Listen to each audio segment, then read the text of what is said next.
It's approaching 2 o'clock in the morning on Sunday. Behind me is University of Kentucky Medical Center, and in there is Tim Tebow tonight.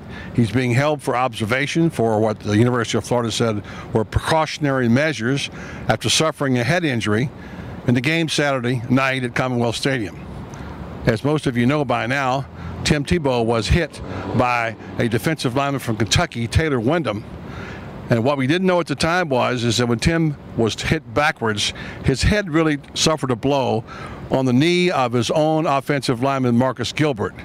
He lay there on the field for a good 2.5 minutes or so, motionless, in a very, very tense moment for lots of Gator fans, as well as the coaching staff and the players, and ultimately was able to sit up, had conversations with his trainers, and came off the field, where he was attended to briefly, but later got nauseated and had to be taken off the field and in an ambulance and brought here to University of Kentucky Medical Center, where he was given an MRI and a CAT scan. We're told, nothing official, just we're told that by someone, a source.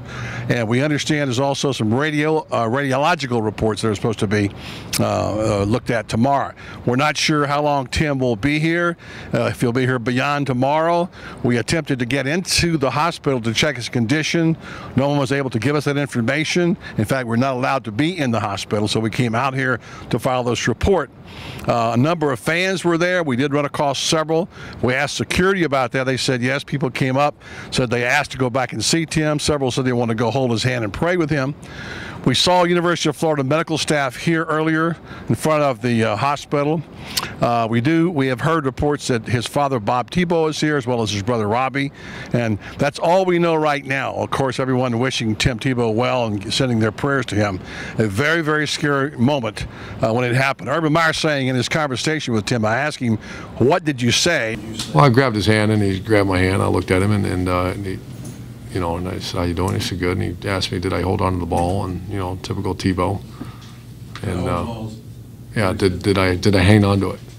So, yeah. And I said, what play was that? I said, stick lion. And he said, okay. And then I looked at him and said, it's great to be a Florida Gator. And he winked at me and said, it's great to be a Gator. Even in that condition at that time, Tim Tebow felt like it was great to be a Gator. We'll find out more the next couple of days. There's an open date next week as Florida takes a week off before going to Baton Rouge. And at least Florida is 4-0, and we're hopeful that Tebow's concussion is not serious and he will be able to play in the game against LSU. However, coaches are saying if he's not, they fully trust Johnny Brantley to do the job. That's a report here from the University of Kentucky Medical Center in Lexington, Kentucky. I'm Buddy Martin of Gator Country.